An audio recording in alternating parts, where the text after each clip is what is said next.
Hello YouTube, welcome back to my channel. I hope you always stay healthy, and thanks for watching this channel. Today we will talk about, the Navy knows it can't avoid joining a Japan-China naval clash. The Japanese-Chinese naval matchup is no longer the one-sided affair it used to be. The two sides are more closely matched at sea than they've been in more than 100 years. Such a battle would also be influenced by factors outside the two fleets, including land-based air power, ballistic missiles, space assets, and even cyber. And of course there is always the US Navy's powerful 7th Fleet. Until recently, a naval war between Japan and China was not a serious proposition. As recently as the 1980s, China was a green water navy barely capable of protecting its own coastline, let alone projecting naval power several hundred miles away. Japan, on the other hand, had a large force of fully modern destroyers tasked with protecting sea lines of communication out to 1,000 miles.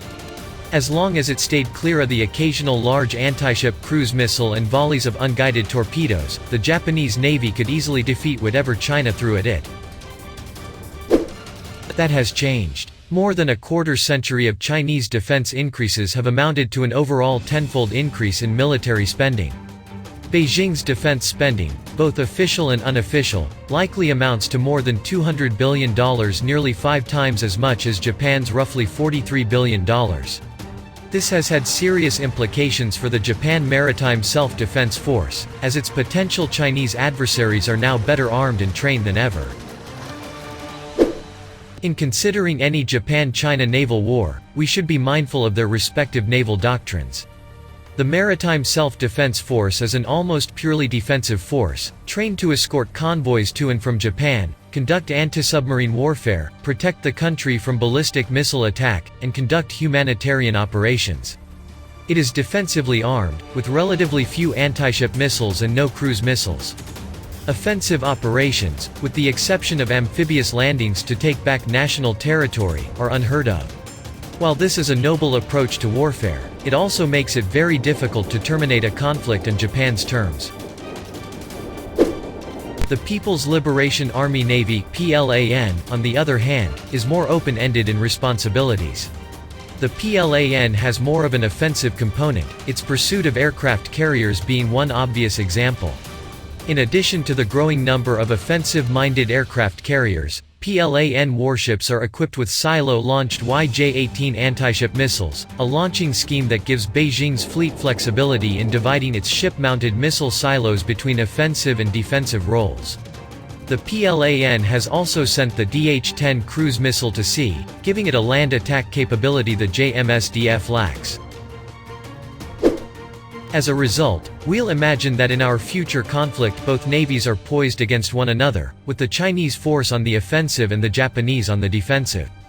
The PLA Navy sends several large surface task forces into the East China Sea, one centered around China's second aircraft carrier, tentatively known as Type 1A, and 2 surface action groups centered around Type 052D destroyers. Each will have a complement of Type 052B and 052C destroyers, Type 054A frigates, and even Type 056 corvettes. We'll also assume several Type 093G cruise missile submarines are part of the battle.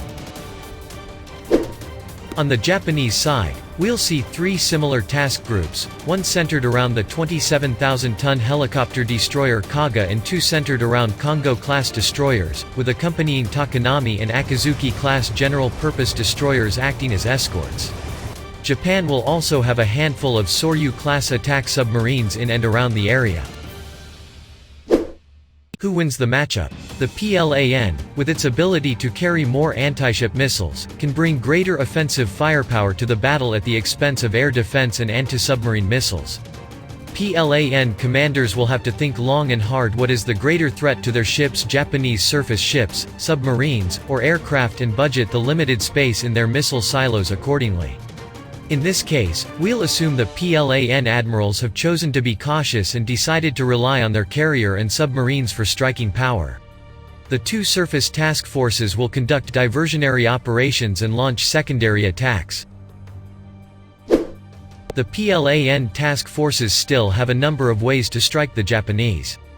J-15 Flying Shark fighters could fly reconnaissance missions to locate MSDF task forces. One located, the Chinese carrier would then launch a full squadron of a dozen or more J-15s, each equipped with anti-ship missiles, to overwhelm MSDF air defenses. Ideally, this would be timed with attacks by PLAN submarines to hit the Japanese fleet from multiple threat vectors. The PLAN can even bombard Japanese port facilities with DH-10 cruise missiles, preventing the Japanese from refueling and reloading. The Japanese side isn't helpless, however. As an anti-submarine destroyer, Kaga holds 7 SH-60K Seahawk anti-submarine helicopters, enough to keep PLAN attack boats at bay. The Kongo and similar Atago-class destroyers are very strong in air defense, with 90 and 96 Mk, 41 vertical launch silos, respectively, each carrying SM-2 air defense missiles and ASROC anti-submarine rockets. As a result, there is a strong possibility that Japan's defense can nullify the Chinese offense. Offensively, Japan's options are limited. Most Japanese destroyers are, like their American counterparts, limited to 8 Harpoon or indigenous Type 90 anti-ship missiles.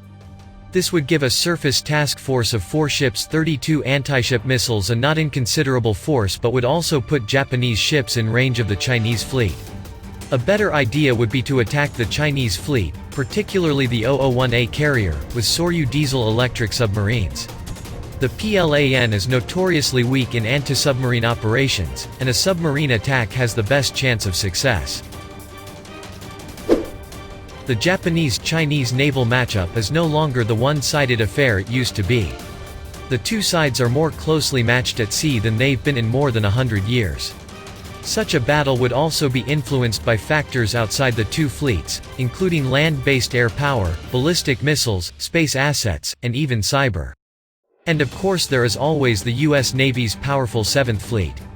But increasingly, China has the ability to take on the Japan Maritime Self-Defense Force. Adding more aircraft carriers, more cruise missile submarines, or better training, all easily achievable conditions could shift what is now a precarious balance decisively to the Chinese side.